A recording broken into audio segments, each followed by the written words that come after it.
Oh.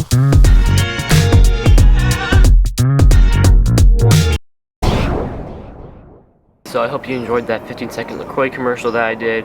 So now I just want to take you a little bit behind the scenes of how I composed each shot. But with the first two shots, you can see I have these little rotating detailed shots of the can.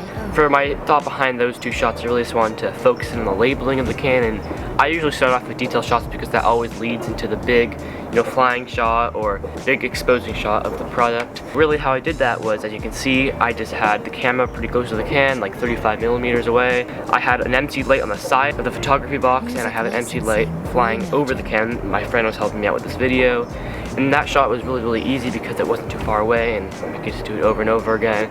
I just used my hand to rotate the bottle, so that was easy. And then for the second shot, just kind of the same rotation. We had an empty light on the side, and then we just had the empty light flying over the can, which, worked out perfectly. Okay, for the next shot, you can see that the can's flying over the camera, and the camera catches the can for like a little bit to stay in focus. And for this shot, we really had no idea how we wanted to compose it because we didn't really know if we would have enough space to throw the can in midair and be able to have enough focus on the can. So we just kind of started doing practice tries and seeing if we could get a little bit of focus and have a cool 120 frames per second shot.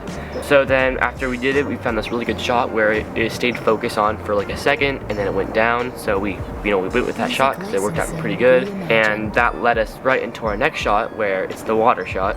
And really how we did that shot was I have like this glass container that we use for parties. We filled it up at full, and we did 120 frames per second for the shot, and we just dropped it right in, and we got a nice shot. It wasn't too difficult. We had an MC light in the back of the glass container and one over the glass container just to add some more light because it was pretty dark because we had a black photo box. That shot worked really well.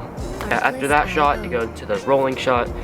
We just wanted to add some more B-roll because we didn't really know what to do, so we just had the MC light to the side of the can, and we just rolled it, and it worked out fine. So that was a really easy shot to do. Okay, so for the next shot where we have the can pouring the sparkling water, the can with my hand, and I just poured it into the glass, and we just captured just the front of the can, and that worked out pretty well. We shot in 60 frames per second, so we could slow down a little bit, and that shot was not too hard. Obviously we had MC lights that were covering each side because we needed a lot of light, and aperture MC lights are really great. If you want one, you should totally get them because they work for all spaces because they're really small and they produce a lot of light.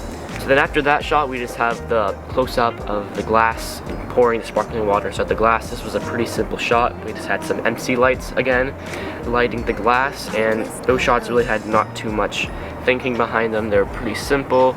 The last shot of how we did that floating can, we basically just used a fishing rod to hold it over because fishing line is really easy to mask out, and we left a little bit of space to the right because we wanted to insert text with like LaCroix, 0 calories, 0 sodium, as you can see. And in Final Cut Pro, we just masked out the fishing line, and it worked out great. I was really surprised about the outcome. Yeah, I really hope you enjoyed that LaCroix 15-second commercial. I'm gonna put out some more of these videos, and yeah, thank you for watching.